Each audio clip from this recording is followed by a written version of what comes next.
Nag-graduate siya ng nurse, sabi ng dad niya na yung kapatid muna niya yung mag-aaral. Sabi si Lola. So hindi niya natuloy yung pagdodoktor niya kahit na gusto niya.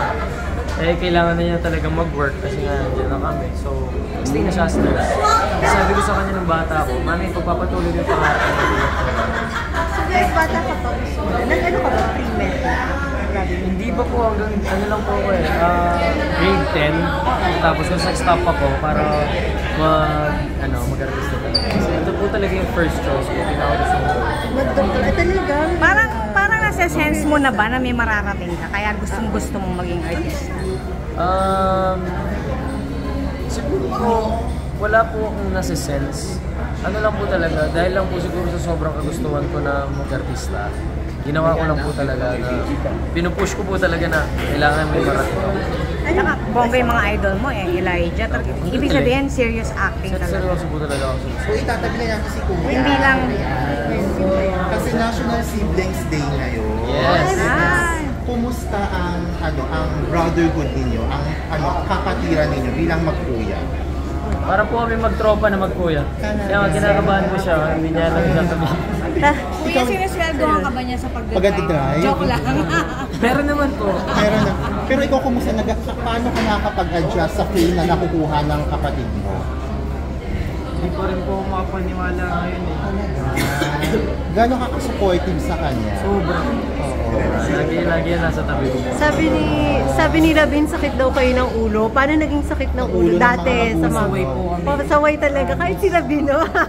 Anong pasaway? Anong klaseng pasaway? Hindi nag-aaral naman po ito po. Ayun lang. Kuya ka, tapos may gitna. Hindi, siya po yung panganay. May panganay po. Panganay. Tapos gitna ka.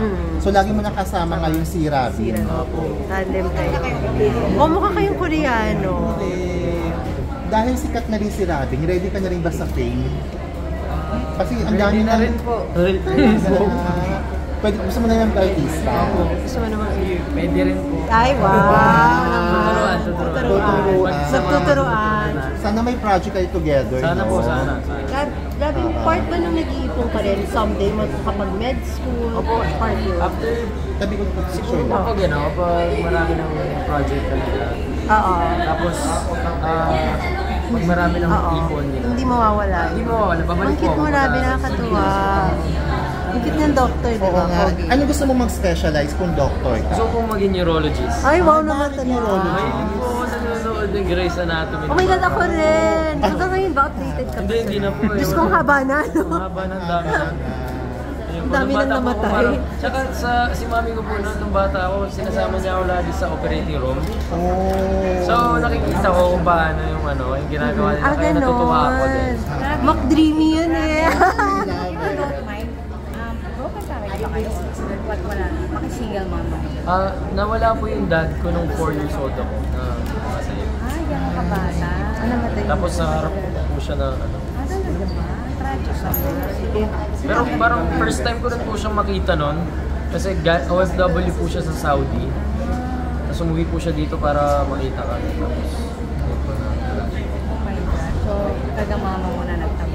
kaya sobrang kailangan ko po talaga tulungan ko. Bakit sa mga Good son sa ka mga naman. female diva artists, sino yung mga gusto mo mga katrabaho? Mga lalaki lang yung nasabi mo kanina. Si Angelica Jo. si Nadine Lustre. Siyempre. Nadine Lustre. Gusto ko magkaroon ng gusto ko yung parang, alam niyo po yung Just a Stranger na movie? Yeah. Yung mas mature yung girl. So sila din yung Gusto ko Nadine Lustre yung ganun po. Someday. Sana po mabalikan ng mga tao yung video na to someday na makakalove din gusto nila. So ready ka din siyempre sa mga love scene and intimate scene with her kung sakali. Kakayanin po. At na din doon yung gusto nila. Thank you. Thank you po.